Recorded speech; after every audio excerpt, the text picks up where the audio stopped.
What's up, everybody, and welcome to my TNA IMPACT Wrestling review. As we kicked off the show tonight with Kurt Angle, and pretty much they talked about the top five as the top five ranking. There'll be a 20-man battle royale tonight to become #1 contender for the World Heavyweight Championship. As pretty much whoever's in the top five, those are the last guys to come out.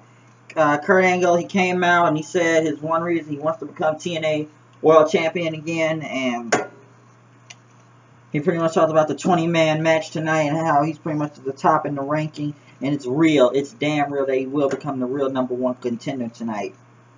As they pretty much went to back, talked to Kurt Angle and everything. Well, they talked to Bobby Lashley in the back about what Kurt Angle said.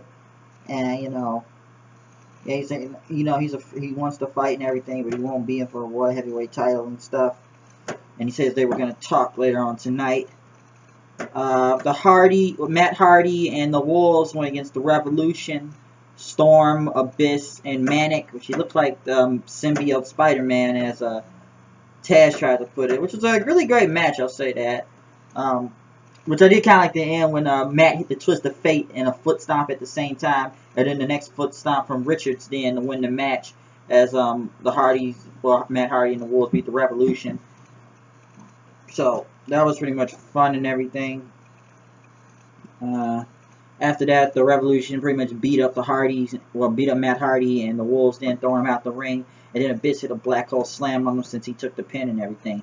So Storm, I like James Storm. His promos are getting really good, especially that thing he said last week that nobody has not done to Jeff Hardy like Edge and Christian, Team 3D, and The Undertaker is take out Jeff Hardy and stuff.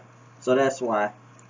EC3 came out with Tyrus talking about what happened with Anderson last week, and talking about he was coming after Rockstar Spud and going to take his hair. And he talked about, he pretty much ripped his shirt, his anger. He says someone's gonna get their head shaved tonight or something. That's pretty much. Then Anderson came out and he told EC3 that he was from Green Bay, Wisconsin. You know, there's a little Anderson thing. And he said, you shaved old poor JB's head. Now you want to go after Rockstar Spud. And he says, why don't you try to come with me at your Ace Ventura haircut style and everything.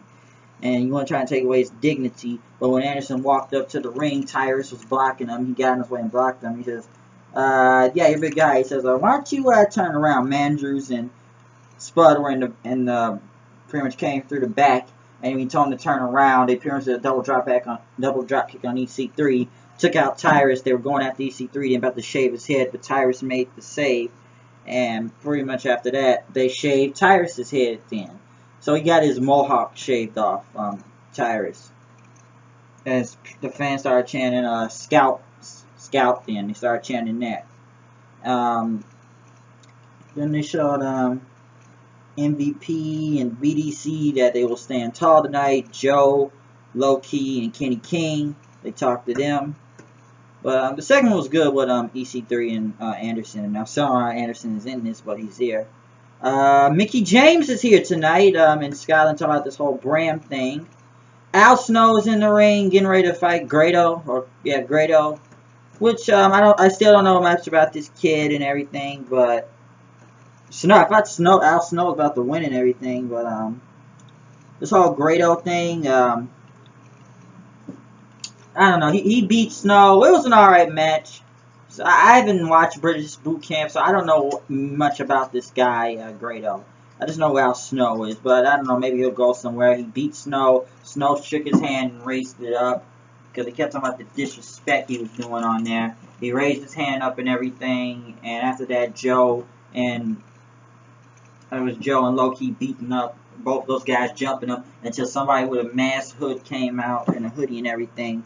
Was Drew McIntyre or Drew Galloway, which the fans kind of popped for tonight. Like Drew McIntyre is in TNA now, or well, Drew Galloway, as I should say, his debut in TNA wrestling. So I was very surprised to see Galloway here tonight. So it was a good return, and he they went on Instagram later in the show because Low-Key got hit in the back of his right ear, his head, and had a big gash in it. So he took a hard shot from that pipe Galloway was holding. The Bromans came out as they were there for Angelina Love to go against Terrence Terrell for the Knockouts Championship. Very quick match, but it was really good though. Terrell got the win, and then after that, Awesome Kong showed up, and as both of them tried to brawl, her and Terrell, Kong got the better of her and hit the implant buster. After that, Gail Kim came out, and it was in Kong's face, pretty much telling her to back down. And pretty much look at the history of both these two. I would like to see another match with Gail Kim and Awesome Kong. They've had many great matches in the past, and hope to see another one with both these guys. So that was good. So we'll see how this whole Knockouts thing comes on and on. The BDC, well, they talked about the 20-man guns. They talked to guys like, EC3 and BDC and Kurt Angle and others, how they should become world champion. Tommy Dreamer came out and called out Eric Young since he was back here in Scotland and everything. He wanted to fight him. He said, get your ass out and fight. And he went in the back to go after him, but Eric Young tried to jump him as they came back to the ring. Pretty much, Dreamer got him. I said, we're going to go old school tonight, throwing weapons in the ring, man. And I guess it was a hardcore match. And I got to say, this was a hell of a hardcore match for both Dreamer and Eric Young. I thought Dreamer was going to pick up the win after him going through both those guys going through the table and stuff after the suplex. And I thought he would have had it, but after that nut shot, Eric Young pretty much hit that pile driver and won the match. So this whole crazy Eric Young thing, I like it. And his match with Dreamer was really good. So, hell, it's a lot of blood. He bit his eye and just bleeding all over the place. So, great hardcore match with Dreamer and Eric Young.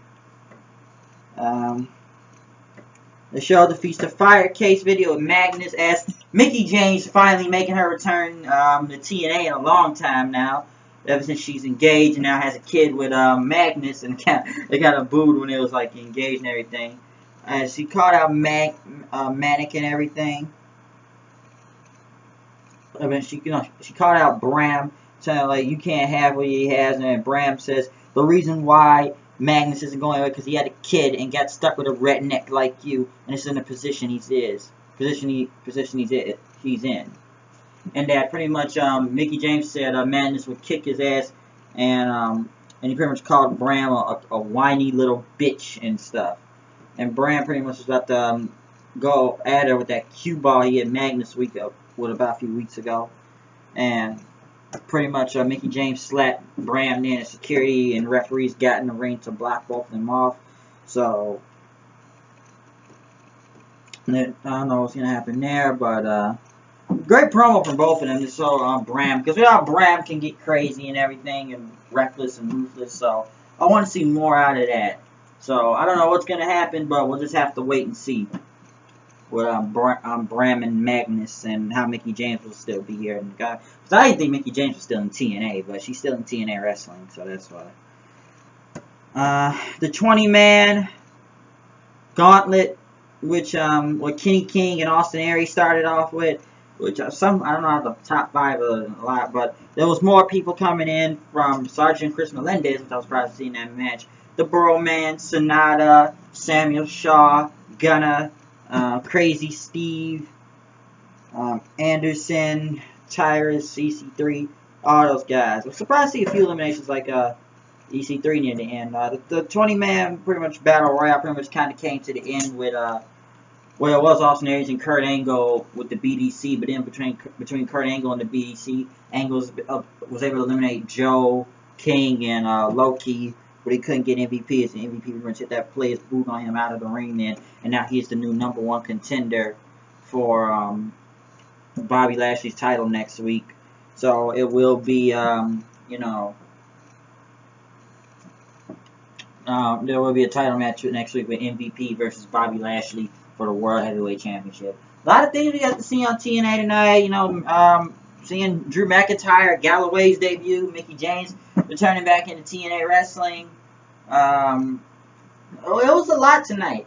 Now, as we all know, the issue, it is going to be kind of hard watching this show because Samoa Joe has left TNA Wrestling, and everybody knows that this week. I rather wait until I did the TNA review to talk about Samoa Joe's, leaving the company.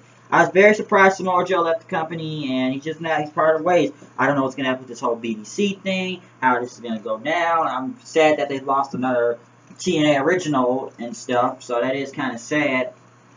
But I don't know where Samoa Joe goes. Some people say he's going to go to NXT, or he'll just go to the independent scene like AJ Styles is doing.